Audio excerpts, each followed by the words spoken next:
I owned a business for about 12 years called Bay Cities Automatic Gates. And you see me standing there looking young and handsome in the back row there. So this was my team. So we did automatic vehicle gate installations. We did welding, we repaired gates, we put in access control systems. And at the time, Nurseryman's Exchange was one of our big clients. You know that monster gate there off of Highway 1? We were the ones that tried to keep that operational. We also worked at the Ritz, we worked at Ocean Colony. So I know the coast side from my experience as a business owner. But it was when I sold my business back in 2017 that I began to try to figure out, well, what do I do now? And the question, the puzzle, the problem I was facing as a business owner was how to hire the talent that would fill in the ranks. I had about 10 technicians at the time this photo was taken. At my peak, I had 17, but all of them were in their 40s and 50s and 60s. And the question was, where are the young people that might be filling in? Where's the next generation of Bay Cities Automatic Gates amazing technicians? And it was that puzzle that led me to understand a core issue, which I termed and other people termed the skills gap. So the skills gap refers to the fact that the employer over on the right, so maybe that was me at Bay Cities Automatic Gates, is struggling to find skilled workers to perform jobs that don't require a college degree but do require certain skills. And on the left, a potential employee doesn't know that those jobs are out there or doesn't know how to get the skills to be qualified to take those jobs. So we're left with this gap. The employer can't find the employees can't find the jobs, and it leads to a bunch of societal issues. Jobs go unfilled. There's a lot of skilled jobs that aren't filled right now across many industries. Wages go up, which isn't necessarily bad for the employee, but for the consumer it may be a bigger challenge. Jobs are offshored. More and more is prioritized for automation. Economic growth is slowed. When I'm a small business owner and I can't get those extra 5 technicians who would allow me to grow and serve more clients, I'm sorry about that. I don't know if there's anything I can do, but stay away from that. Okay, I'll go over here. And there's societal melees that ultimately comes with that, which is part of what explains, I think, some of the challenges in our country right now. This sense that I'm a hardworking American, but I can't find a job that helps me get a living wage. So these were issues, and I began to think about, well, how does this show up every day? And when you think about, just think about the last 2 or 3 days in your life. When you've gone to have some sort of transaction, you've had a contractor come to your home, you've gone to the vet and you've had a technician that helped take care of your animal, you went to the nursery and you bought a flat of flowers. All of those people you are interacting are part of this middle skill group of people we're going to talk about today. These don't necessarily need a college degree to do what they are doing, and we rely on them. In fact, the data shows that of employees, 60% have less than a 4-year college degree in the jobs all around us every day.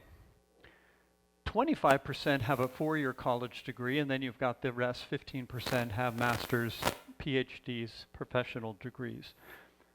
The point is, most of the employees in the United States have less than a 4-year college degree. And if you have a 4-year college degree, as I do, we become a little bit myopic. We think, okay.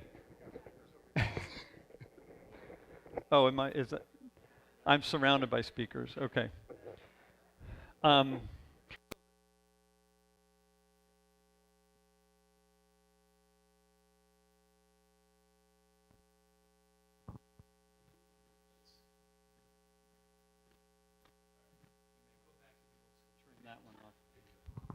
Okay, there we go. Let's hope that's better. Sorry about that. Okay, so what we've established is most employees don't have four-year college degrees. And when we add that up, we see that it's a big number we're talking about. And I'm gonna bring two thoughts together here. One is the fact that most employees don't have a four-year degree, and most of our workforce are earning less than a living wage. I'll get to a little more of the definition of a living wage, but for now, it's just, this is the amount of money that someone needs to make in order to have a reasonably comfortable life. It's not a great wage, and it's above a poverty level. But 67 million workers, that's 50% of the workforce, are below this living wage we're going to talk about here in a second. So what made me passionate about this topic was that conundrum. Employers are looking for employees. Employees aren't finding those jobs. We're talking about a huge amount of Americans. What can we do to try to help understand this issue and maybe begin to solve it in little ways? Now, don't let me malign a degree. You know, I think degrees are wonderful for lots of reasons. And the experience of going to college and completing that degree is fabulous. And the data is irrefutable. On average, if you have a degree, you're going to make more income over your career than if you don't have a degree. But that's not to say that's true for everyone.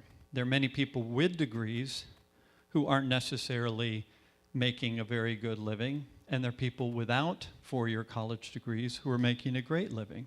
So it's not so black and white, and we'll get into a little bit of those details here in a second. It's also important to recognize that for many people, going to college, especially for a four-year college degree, is not a good option. And here are 6 reasons. I can't afford it, or I need to pay for my family or for my needs, and to do that I need to work full-time, therefore I can't go to college even if I wanted to. I don't really like school, or I'm poor at academics, and I don't want to put myself through more of that right now. I love working with my hands, and I'd rather get out there and do what I really love to do rather than going and sitting in a classroom. I tried and failed. I've taken a few courses, I didn't pass them, or I took a couple courses, but I didn't end up sticking with it and getting a degree. I'm undocumented. And there are all sorts of reasons why that might lead to not going ahead and getting a full college degree. Or life got in the way. You know, I have now a family I need to take care of, or other circumstances. So there's lots of really legitimate reasons why not everyone is destined to go to college. And that's absolutely beautiful. And while the trend over a century has been more and more a percentage of our population in the workforce do have college degrees, as you see, it's still 60% who don't. So this is not going away. This is our reality. Another really important point is that degrees don't equal the skills to perform a particular job. And many jobs require skills. Most jobs that pay pretty well require skills. So you need to get those skills. But there are many ways to get those skills that may not be simply getting a degree.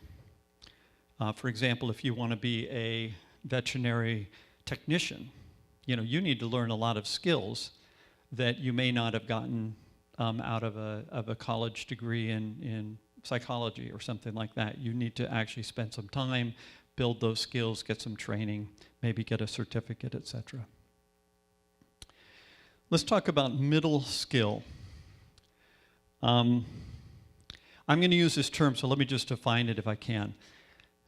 A middle skill job is one that requires skills and often requires a certificate or a license or something that proves that you've accomplished those skills.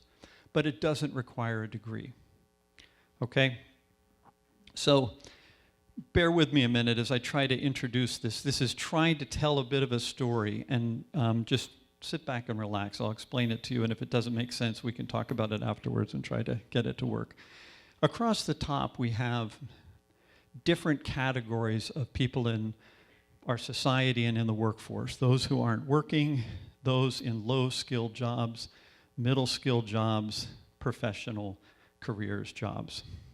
So middle skill, they have some sort of certificate, something that's beyond low skill. Low skill would be a laborer in a construction site. Low skill would be a barista. Although it takes some skills, it doesn't take some sort of extra certificate. It would be someone at checkout at the supermarket. Those are low skill jobs, and they're typically paid very poorly. And so poverty, living wage, comfortable, wealthy, this is very simplistic. So, but the point is, most low skill jobs are in the below living wage range. Middle skill jobs, on the other hand, have a tremendous range of compensation from, below living wage to living wage, and then there's a narrower and narrower, and there are some people who are extremely wealthy, and we have lots of examples that we can rattle off maybe, but just think of a business owner of a plumbing contractor in Half Moon Bay. They may be doing very well. They may be making $250,000 a year in income, and they have a high school degree. But they've built a business, and they've done a wonderful job with that. Then on the far side, you have the professionals, and those are people who have extra degrees, or they're doctors, or they're lawyers, or they're have other professional backgrounds. And they also, some of them, make very little money. I mean, adjunct professors at a college don't get paid very well, and they don't get benefits, but you go all the way to people who make a lot of money in that range. So those triangles are supposed to try to represent relative income across these different categories. My work is really that green arrow there. How can we, in the Bay Area, Coast Side, how can we move more people from low-skilled jobs into middle-skilled jobs? And how can we move people into living wages and beyond? And that's part of what we're talking about here today. We have to do a little bit of math just to get our head around what this means. So at the top you see per hour compensation, and most middle skill jobs are paid hourly, not exclusively, but many of them are. So let's look at that. $15 an hour, 25, 35, 45, 55. It's just a straight calculation. That's your per year gross income. So 31, 52 up to 114. That doesn't include overtime. There are other things that aren't included, tips, some other things that might not be included. So this is very simplistic. Now let's talk about living wage calculator. So MIT, the Massachusetts Institute of Technology, we should all be hugely grateful to them. They've done an incredible job of building out a database that they keep updated all the time that tells us what is the living wage for every zip code, every county in the country. So if I go and I go into the MIT calculator, there's the URL though, but if I go in there and I type in San Mateo County, for a single person, what is the living wage? Well, it's $34.76 per hour. That's the amount of income, or that's the pay you'd need to be getting in order to be comfortable and make ends meet in San Mateo County. If you are, say, a family of 3, 1 child, 2 adults, 1 of them working, then you're up at the $58 per hour. Okay? And that's just a piece of the story, of course, because are you getting health care through your employer? Are you getting a match on your 401k? You can see that's real money as well. We all know this because we're out there in the working world, or we know people certainly who are. So the point is, when we think about a living wage for non-4-year college degree recipients, we have to be thinking about what kind of jobs are going to get them into those kind of dollar per hour ranges, and how do they get there? It's not as simple as going to medical school, which is not simple. I'm not trying to belittle medical school, but there's a real pathway there. There's a whole system about where you get your residency and where you get hired and what you get paid and all that. This is not that simple. And so and how does it work and what can we do about it? And let me pause for a second and just distinguish between job and career. So a job is a position that pays. A career is more than that. It may be a group of jobs across different employers, maybe different positions within an organization. It usually requires special skills. There are rewards beyond salary, particularly training, retirement. And typically, it's got some sort of progression. I think there was a time back in the beautiful whenevers when you would join a company and think you're going to be there for 40 years and it was all mapped out for you and you just, got on the escalator and off you went. That's, of course, not the case now. Our employment system is completely fractured. But setting that aside, there is some method to career advancement, and that's what you're going to be hearing about here in just a minute from our panel. People who've actually done an amazing job at building a middle skill career path. So I'm going to pause here for a second and just some takeaways that I am putting a stake in the ground on, but we can all argue about them later on, and maybe our panelists will argue about them. But I wanted to really bring in the group we had as our experts at the back. We had the high school, and then we had these two kind of early, middle, late career organizations, one focusing on entrepreneurship and one focusing on jobs. If there were a simple map that said, how does one advance a career, generalized, I would argue it might be something like this. In the pre-career, high school, in order to find your passion and to explore choices, you need to explore. And that is the magic of the CTE, the Career Technical Education programs at a high school. It's the magic of internships that get you out in the working world, whether you're paid or unpaid, at least you're getting some experience working. Informational interviews. So many of us end up following a career path because that's what our parents were in and that's what we knew so well. But in fact, there's zillions of different possible pathways, and informational interviews and CTE programs are a way for you to explore what some of those other possibilities are. Building skills, of course, the core courses of math and science and reading and writing and all that are really important, but also work experience, which we just mentioned. Who was I just having? Oh, it was Ralph and I were just talking about just basic working skills and how important that is, and often is not built into a typical high school experience. Half Moon Bay, I think, being an exception. Early career and mature career, those things don't change. You need to continue to work on mentors and build informational interviews so you're constantly exploring what might be next.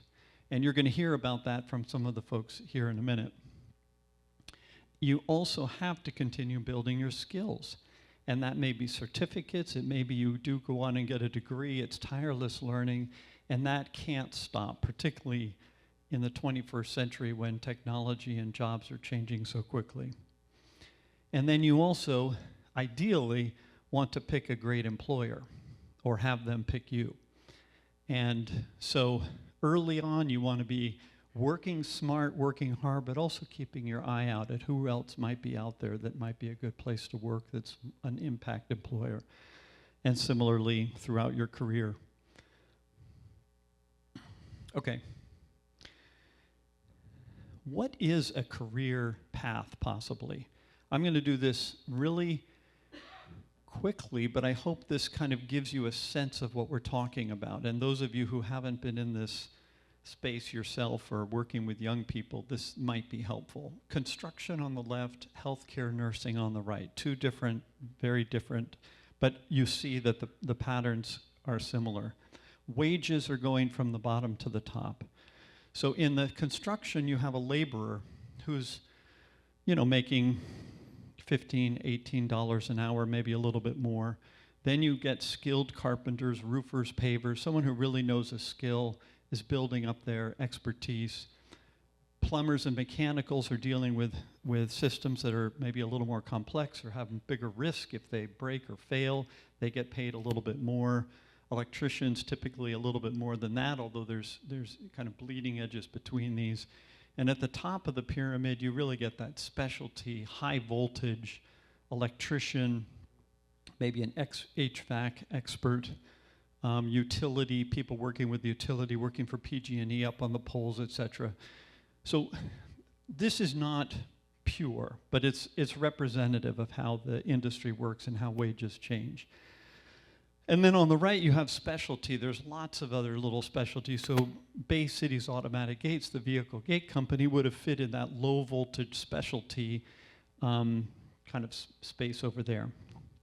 On the right side, you end up with non-hands-on construction roles like estimating, sales, project management. Those have a wide range of pay scales, and often someone from a skill hands-on might migrate over there, and maybe it's a late career move when they no longer can take the punishment of being out in the field swinging a hammer all day. Maybe they move over. But those take incredible skills that don't come naturally just by you swinging a hammer in the field. So that's a bit of a look at construction. And at the top, union is a +1 in terms of wages. If you're working for a union facility or a union shop, you're going to make more money than if you're not working for a union shop. That doesn't mean that it's perfect. Union shops aren't necessarily great employers, but you will get paid more because you're being looked after by the union. On the right, nursing. Aid. So this is the aide that might be looking after a friend or family who needs care at night or feeding or whatever. With a 11-week certificate program, you can then become a medical assistant or a CNA, a certified nursing assistant. And suddenly now you're bumped up from $18 to $20 up to high 20s. But once you're in those positions, there's not a lot of upward salary increase.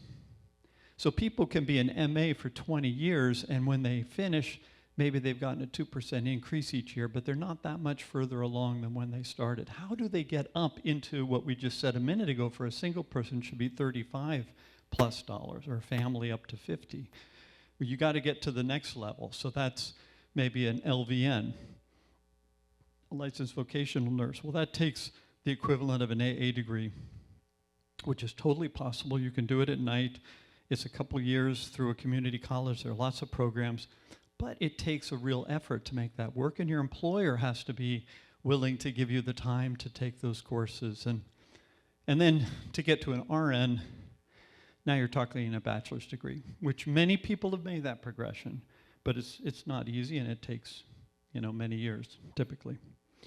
And then over on the right, all of those jobs can be boosted if you get a specialty. If you're a medical assistant, but you're a specialty in, say, prenatal care or oncology or cardiology, you'll get a little bump because you've got extra expertise that makes you particularly valuable in that particular department. Is this making any sense? Okay.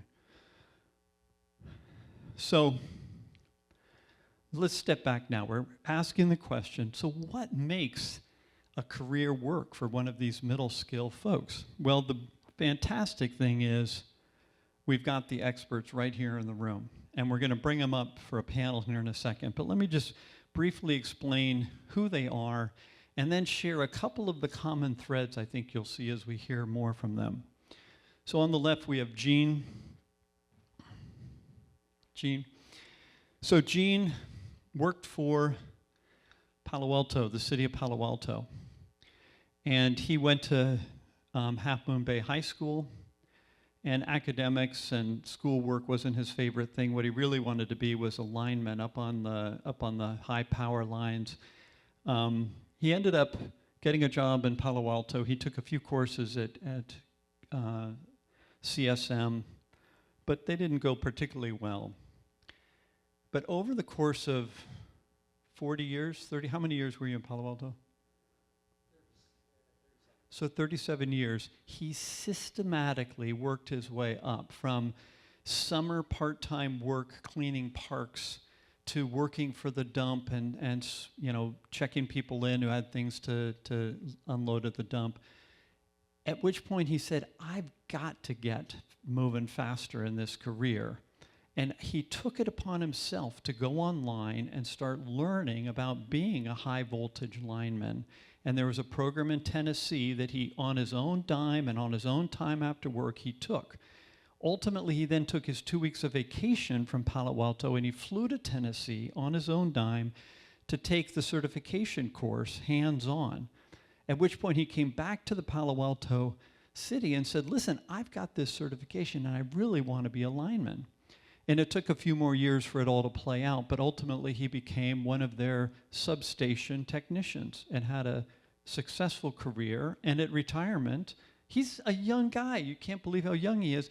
And yet he's already retired and he's making 90% of what he made being paid by Palo Alto, which was $83 an hour or something. I mean, a fantastic story, but there's a lot of threads in there of his own determination, hard work, self-learning, all the rest of it. Let's shift to Aaron. Aaron, right here in the front row. Aaron is on his third career. He graduated from high school, also didn't enjoy school so much, although he took a couple courses, a bit like Gene took a couple courses, it wasn't very fulfilling. Ended up working at Safeway, where his grandfather had worked, and ended up at the meat counter, and worked there for years, a fantastic employee, and was part of the union. Safeway's a union shop, but he decided he wanted to become a meat cutter journeyman. So he went back on his own time. Well, maybe you were paid a little extra. You went and took the courses and became a journeyman meat cutter at Safeway. Fantastic. But then he woke up one day and he said, what's next? There's nowhere I can go from here really in this meat department. I'm making mid-20s an hour. I can never afford to have a family or live the life I want to live in the Bay Area with this. This is just not going to work out. At which point he stepped back, big risk, big guts, and he studied what might be a better career for him, and he decided, I want to be an HVAC union technician and troubleshooter. Beautiful. He went, he applied, the union said, okay, that's fine. He went and got a job with a union HVAC company, but as a pre-apprentice. And he worked there for 2 years, climbing under every house on the peninsula and commercial space, hard, brutal work, and was no closer to even getting to the starting line of a pre-apprenticeship, which would then ultimately lead after 7 years to a journeyman. And he said, enough, there's got to be a better way. So he went to JobTrain, Lupe and Nancy. He went to JobTrain and spoke to one of your colleagues, and they said, after Aaron kind of walked through his ideas, they said, how about a CNC machining tech for a union shop? You can go to De Anza and you can take over a year and a half, what was it? Year and a half, you take several courses, and now you have a certificate as a CNC. So this is computer-aided machining of equipment that grinds parts, etc. Aaron did it, by God, and taking those courses was different than taking those courses back at CSM. He had a purpose, he knew what he was doing, it was hands-on, he did great, and he got a job. And he worked there for 2 years. But he was still only making mid-20s. You know, this is not working, but he didn't give up, and he started to look for a company that had a better opportunity, and he landed a job this summer with a company, and now you're getting paid 48. So he jumped from about 25 to 48 in one move by finding the company that was unionized and saw the value in him and was willing to pay for it. Kyle,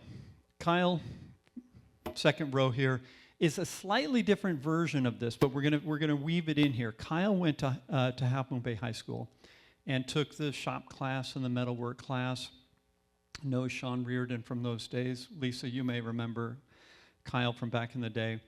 Went to Chico, and at Chico he took the construction management major and majored in construction management. And while in college and then afterwards, he was working for a company and did a number of projects and has since been hired by Rodin. And he's working with them on a school project here in Half Moon Bay, one in Belmont, and then 14 other locations he runs around to do project management. So he's an example of staying in the construction field, and we're going to hear more about that in a second. Stay in the construction field, but accelerating his pathway a little bit by getting that bachelor's degree in construction management. And we'll hear more from him and a little bit of how he chose his pathway. Our final guest is Maria, and Maria is someone who also ended up in construction.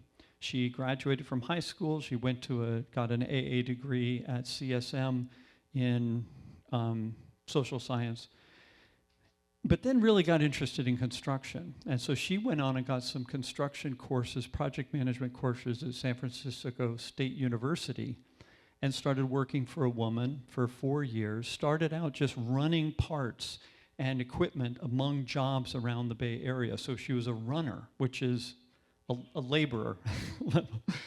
But over time, she started to learn more about the industry. She has a great personality. She learned how to estimate. She learned how to close deals. She learned how to project manage.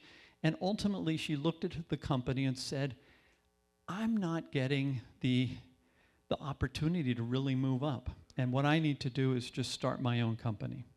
Well, that's not easy in construction because you have to get a contractor's license, which is no small feat. You have to take an exam in business and take an exam in the mechanics and rules of building buildings. Well, by gosh, she did it. She got her contractor's license. She started up her company, and now she's 2 years into it, doing all sorts of projects, both for schools. Take note, Kyle. You've got some competition here in the room. And also some private homes. So each of these people, So each of these people is a very good example. And each one is unique, but there's some threads. Perseverance, having goals, etc. So if you twisted my arm and you said, what's the magic? I would say there are 3 big bubbles and 2 small bubbles. Find, cultivate advocates, coaches, mentors. It really is critical that you find people that are looking out for you and coaching you and helping you and pushing you along the way. And those are often the people that you also are having informational interviews with. You're constantly out there meeting people and learning, and that's not easy. And for an introvert or someone it's not easy. You have to kind of figure out how you're going to do it. But each of these 4 people have done that very well. Second, learn, learn, learn. You can't stop. And you look at Jean's story, you look at Aaron's story, you look at each of these stories, and their education, however they've crafted, has been a big part of their success.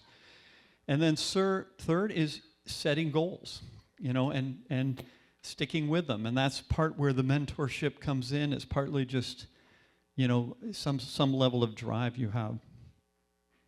In addition, picking a good employer makes a difference. Aaron's story is a great example. He was working for a good company, but he was getting paid much less than he knew he needed to make.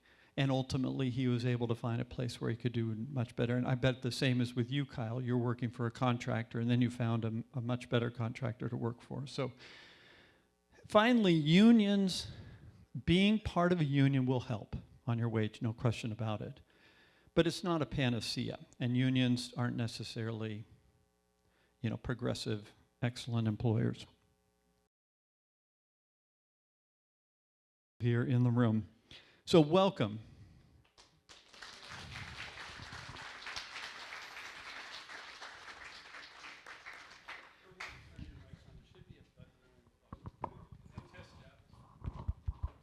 Hello, hello. Hello?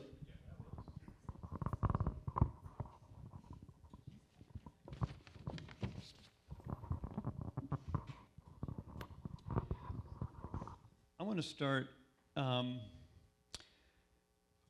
I'll ask some questions to get the ball rolling, but I'd like you to be thinking about your own questions, and we'll open it up to you here in a minute. Let's just do a time check. I'd like to start with you, Kyle, and the whole premise of my talk so far has been kind of on this middle skill idea.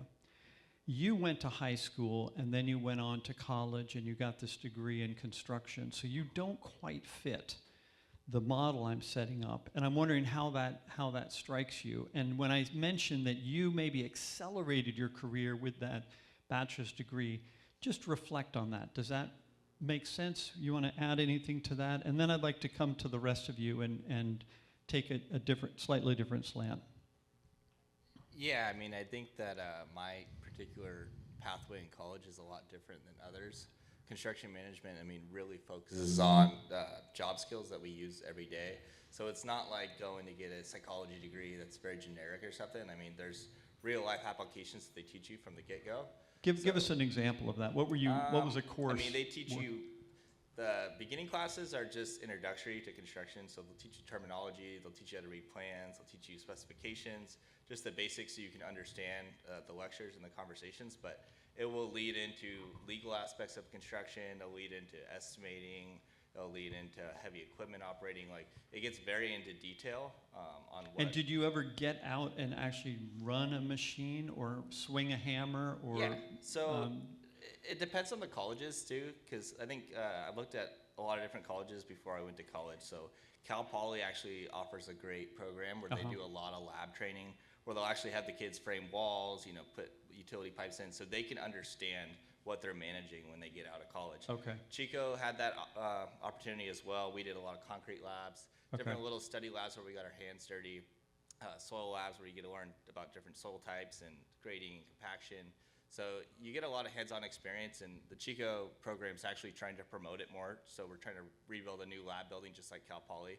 Okay. So we keep up with Cal Poly. There you go. Exactly. Yeah.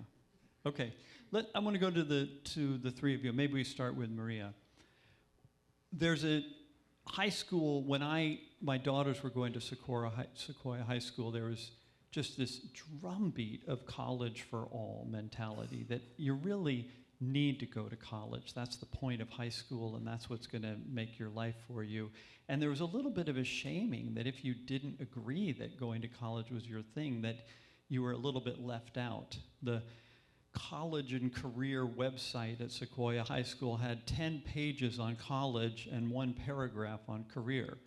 So I'm curious did you feel when you were in high school a lot of pressure of that college for all? And when you chose not to go, you went to a community college, right? And the other two of you did a little bit of community college but didn't stick with it for all sorts of good reasons. But describe a little bit how that pressure feels and how you made the decisions you made, Maria.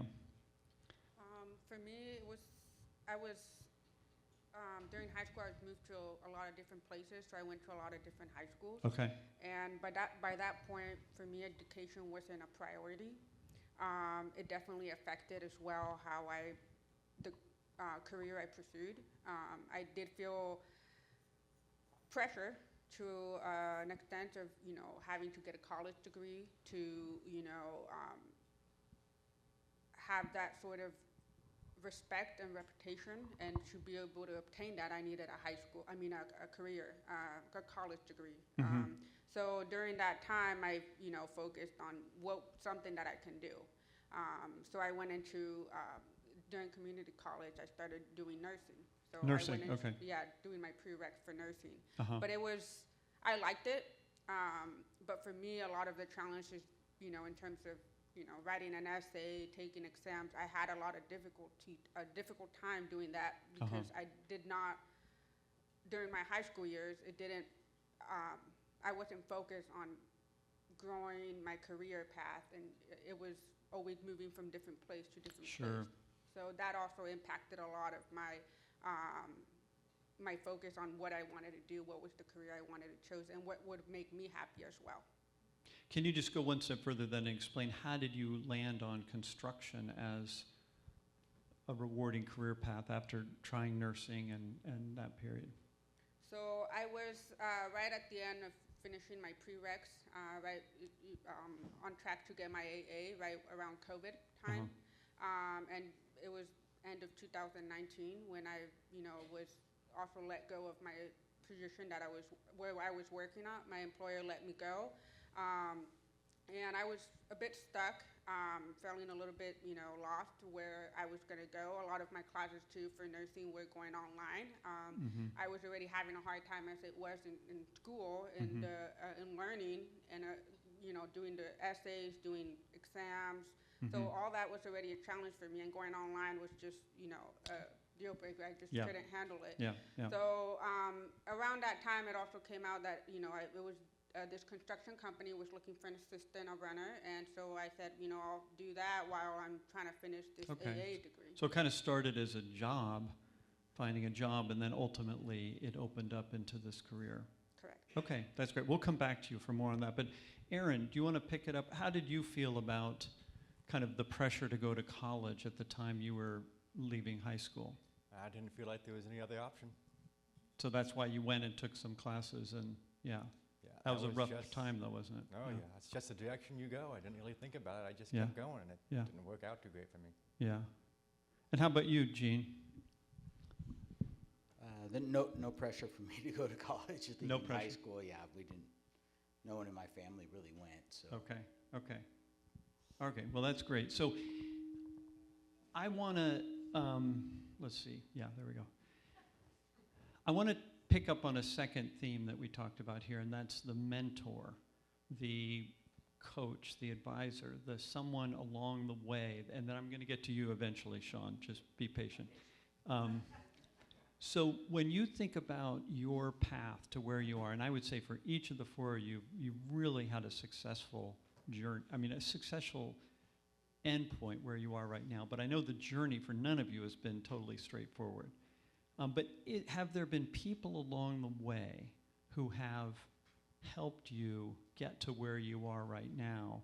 And do you agree with my point that that's a really key to a career path, or not? And feel free to totally disagree with me and give me good reasons why it doesn't make sense. Who would like to start? Why don't you start, Gene?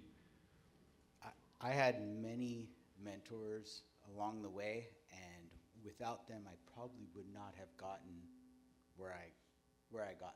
I finally ended up. Give us one or two examples of those people. Well, they were just people that believed in me along the way, that they saw I was driven to get where I wanted to go, and going to them and saying, hey, what do I need to do to get to this level? And they would say, oh, well, do this, and along the way, if I had questions, they could answer them. So I remember that you said the guy in the substation or electrical department at Palo Alto who really took you under his wing a little bit and helped kind of you. Is that one of the people you're thinking about? Or there were many of those kinds of people? There were many. Good. Part of it is you making those relationships happen also. They saw in you the drive, and you came asking questions, and that put them in a position of being a rewarding mentor relationship. Definitely. Okay, great. How about you, Aaron? Do you want to talk about who along the way, and how has it worked for you in this regard of finding people that are giving you good advice or helping you or picking you up off the ground when it is necessary? No, I'm going to have to give you a bunch of credit there. After Safeway, I didn't really have a whole lot of direction. You helped give me some information. You gave me a lot of good papers to browse through, so I had some idea to go. You also hooked me up with JobTrain, who helped quite a bit too, with the career counselor. After the HVAC didn't work out too great for me. Yeah. So I had to make the decision to go out and make the changes, but you were there to support me when I did. Mm-hmm. So thank you. You're welcome. You're welcome. No. No. Kyle? I think I had a couple mentors. Sean Reardon definitely was one too through high school. But high school, I actually grew up with one of the local construction company owners, yeah. Nico Andrini, and so his dad, Eddie Andrini, since we were like 10, maybe 12 years old, he'd be throwing us on a tractor and being like, get out there and drive it, you know? So that kind of mentored me into liking construction. And my first year of college, one of my teachers named Alan Bond, he was actually the CEO of West Coast Contractors in the Bay Area back in the 90s, early 2000s. So he actually sold his company and came to teach at Chico just because he wanted to promote the students. And he would always say these things like, you know, one day you're going to need to know this when you're running your own company. And it really meant something to me because he did the same pathway that we were sitting in, you know, same shoes. He went to Chico, worked his way up as an intern, became CEO of this company. And, you know, that was the one guy who really led me to where I'm at today. Wonderful. Thank you, Kyle. Maria. I've had a few mentors as well on the way. My teacher, my high school teacher when I was here and when I came back to the Bay Area. So one of my high school teachers really just believing in me and, you know, trying to also help me connect with other people, other Carrie DeBois, another Carrie, mentor of mine as well that, you know, been able to just help me and guide me. Great, wonderful. Sean, so let's turn it to you. You play that role for so many students going through. How do you, what do you do to play that role, and how does it work, and what reflections do you have on this topic? Wow, I wasn't ready for that question. I was thinking about all the important mentors in my life. No. We're calling you out as a mentor. Okay, well, I will just mention one of my mentors, and she's here in the room. Larkin Evans was my when I first started teaching art. Larkin was there. Raise your hand. And Oh, wonderful. I do follow the model, and that is high expectations, treat people with compassion and respect, try to connect with them, and you know, understand that students are in a place where they're building themselves, right? They're learning how. So failure is okay. We're just going to pick it up and move on from it. Yeah, mentors have been really. Before I went to get my bachelor's degree, I did a EMT program and drove an ambulance. I went to a welding certification program at City College. I didn't finish, but I did end up going back to college, went to art school, got my degree, and there was not a job out there for artists, right? I didn't see any job applications saying artists needed. But a friend, I had gone to UC Santa Cruz, I worked in the foundry, and because I had some welding skills, I got to do a lot. When I got to a shop, you know, we got a little bit of teasing because it's like, hey, how did that bachelor's degree get you here? Because you're pouring bronze all day. But those people really loved their craft, and they wanted to pass it on. And I really felt like, you know, this was a tradition that I was going to learn, and now I get to share it with people. No, That's great. That's beautiful. So you have how many students in a semester? 50? Maximum teaching load is 152. 152. And they keep my classes small. That's what I thought. That So in I'm at CTE, probably about 130. Okay, 130. Yeah. So of those 130 students, you can't be a full-time mentor to 130. How do you know who to mentor? What's the magic you're looking for, and so that someone here who's wanting to find mentors know that's the bar I'm trying to get over? I think we can, you know, in a place like J1, the shop classroom, you can really quickly understand who is there because they got assigned to that class, who is there because they're really interested, who has been, you know, in their grandfather's basement using welding machines for the last 10 years. So you can pretty clearly see the people who are headed for that pathway. Okay. And I mentor some people to be, to learn how to weld and to become metal workers. But there's other mentoring of the modeling of professional behavior, those soft skills that I hope I mentor those for all students, even if they don't want to weld again. Okay, I have one more question, and then I'm going to turn it over to you, so get your questions ready. So if you were coaching, the four of you, if you were coaching your high school self, you remember that person?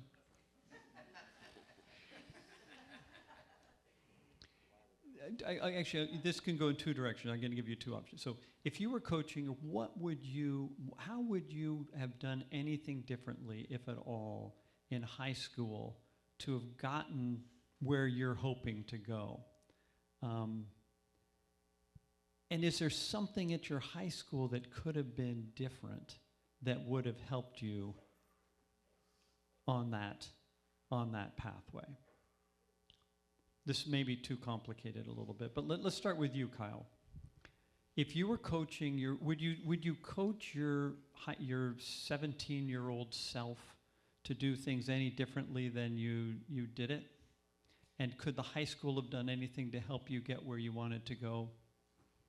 Yeah, so if I was coaching my 7-year-old self, I'd probably pay attention or get more involved in construction, because what I've learned is, like, I learn something new every day, no matter what job I have. Like, there's always something you're going to come across that you're not used to.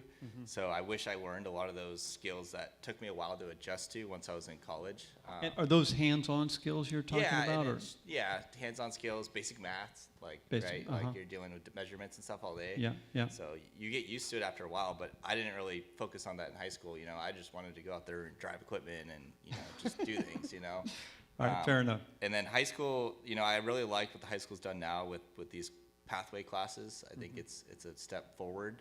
I definitely appreciated wood shop and metal shop. The only thing I wish that they would improve on is, like, not even just the high school here. It's like I work on high schools all around, and they're stopping shop programs. And I talked to my father, and he's been an airline mechanic for over 40 years, and he used to do auto body at Half Moon Bay High School, and, like, they had these programs that teach you trade skills, and they would get you set up for that. Now, making a guitar in high school was fun, but, like, I would have rather framed walls and learned how to do that process. So I think getting people set up for those job skills is key. Great, thank you. Let's stay with Half Moon Bay High School and go to Eugene. Question again? Okay. You're advising your 17-year-old self, and maybe you're giving a little advice to the high school on how it could have been best for your 17-year-old self. I'm not sure I would have done too much differently, but one of the things I would have liked to have seen is if, I kind of always knew I wanted to be in the electrical field, so it would have been nice if there was some, like, basic electricity classes or something like that at the high school. That would be something I would have liked to have seen. You also mentioned to me, Gene, that at the time you graduated, if you had to do it over again, maybe you would have gone straight up to Oregon to that lineman's training class or something, and that didn't happen. I don't know if that was, you didn't know about it until later, or the high school didn't encourage it, or? I didn't know, yeah. You didn't know about it, okay. Didn't know fair anything enough. about it then. Yeah. But that's part of the career pathway piece. That. How about you, Maria?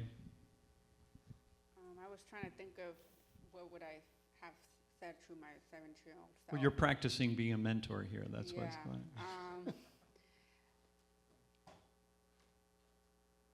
I'm not sure what I could have done differently, other than just being more curious.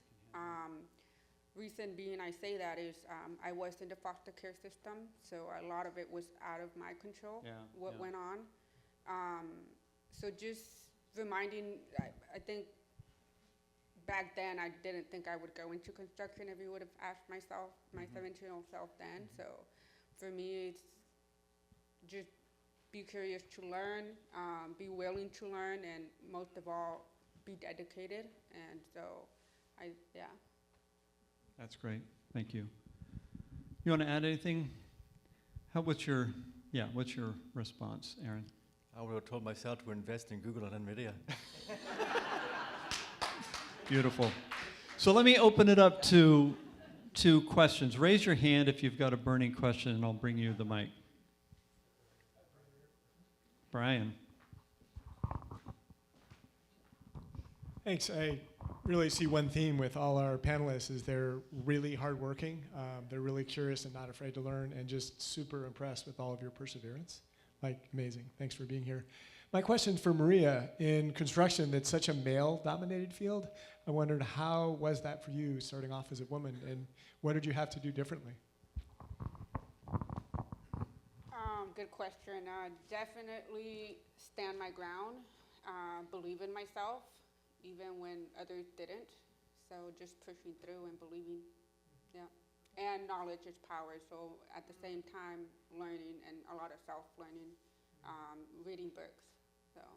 Tell us a little bit about the branding of your company as well, and what one of your customer bases is really the female client. Is that right? Yes. So my company's name is Her Construction.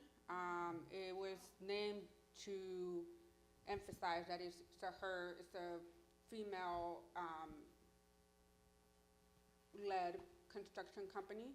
I think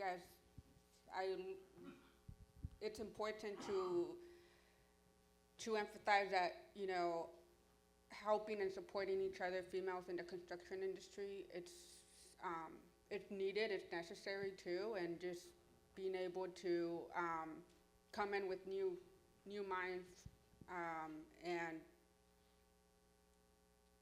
yeah. Great. No, that's wonderful. Thank you. Questions?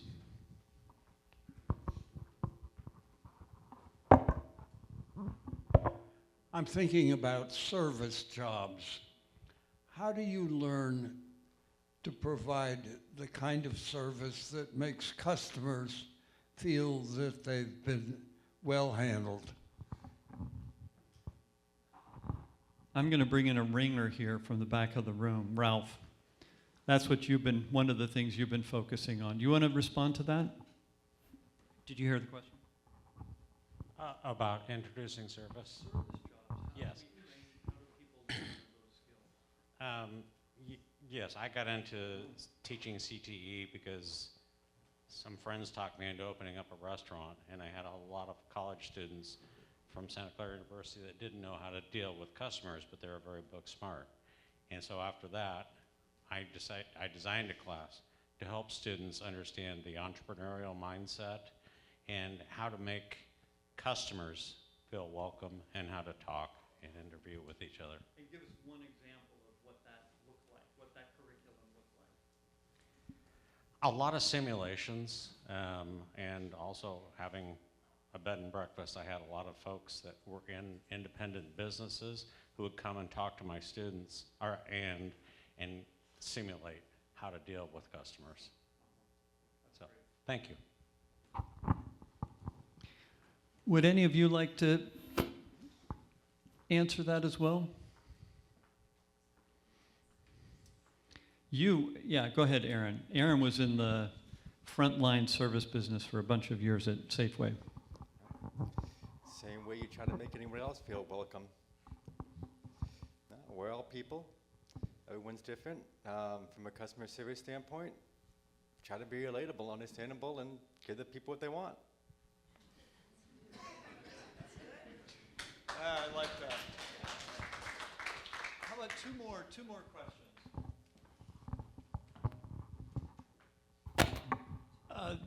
I'm asking a question sort of expanding beyond all of your experiences and applying them in a different area. In Half Moon Bay, there are a lot of farmers, a lot of agricultural people. I know that they need to learn a lot of skills like soil types and recognizing their skill sets in there. How do you apply what your experience is to this large industry in Half Moon Bay and make it more successful in moving up that professional? All right, that's a great question. I'm going to turn that first answer to Lisa, who for years was running the CTE programs at Half Moon Bay. We actually, our largest pathway is agriculture right now. We have about 250 students in that pathway, and they take there's actually 3 sub-pathways within that, but our largest right now being agricultural science, so they study soil chemistry, we have basically the equivalent of regular science with the agriculture lens, so we definitely address that local industry in that way. Are they getting out in the fields and hands dirty? Yeah, I mean, Yes, I mean, but one of the important things about CTE is we know that CTE students statistically are more likely to go on and complete whatever it is that they are doing in their post-secondary studies. And it's not necessarily the pathway that they're in, but it's a lot of the experiences that they have there and the professionalism that they learn and the working hard and completing things and all of those, so. Thank you. One last question. Great. We'll get you next time. It's going to take me a second to stand up. Okay. There you go. I think it's delightful what you've done today. I just love it. We are part of the Youth Services Committee. There are about 8 of us, 10 of us here at the lodge here. And we are doing just exactly what you all have done. We're trying to help people learn how to be a successful tradesperson and not necessarily only going to college, but maybe combining the two. And we would like to help. And ordinarily we start thinking scholarship.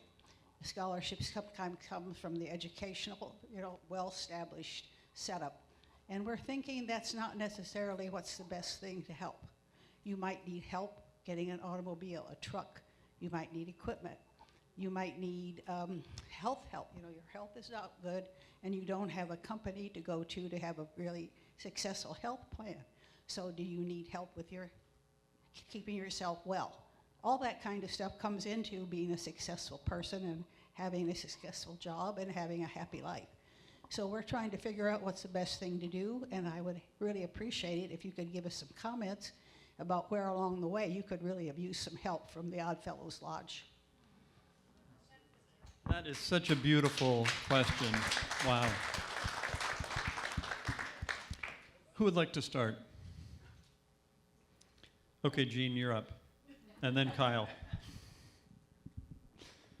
I'll take a new truck if you give it to me. You're retired. Exactly. Along the way, Gene, is there anything that you think, gosh, if I'd gotten something along the way that would have been really useful, it would have made a difference that you could share with the lodge? I think it would have helped with some of the travel I had to do to get my education while I was still working there. Something like that would have helped. Okay, beautiful. Yeah, because at the time it was not easy to do. Yeah, that was a real stretch. How about you, Kyle? So I'm in the position where I'm actually trying to help a lot of students too. I do a lot of mentorships and a lot of help with Chico State, trying to promote kids to go to Chico State. So I would suggest for young youth in town, like, just give them information, give them like what they need to know and what the opportunities are. Because when I was in high school, like, I just got lucky that I knew somebody else in construction management that was older than me, and they said, hey, come check this out, you know. But I think there's a lot of people who like hear about my career path or like other career paths, and they're like, wow, I didn't know you could do that. So I think giving the young kids all this information about careers and opportunities, like, that's key, I think, so they know what's out there and what they can do. That's great. Sean? Yeah, I think, we need to see people who we recognize in these positions and model ourselves after them. Our students, Kyle is going to come to the high school next month, and we're going to present to a larger group than this. And I think it's seeing, like, local boy does good and is there, they see that they can do that too. And I think it's really important.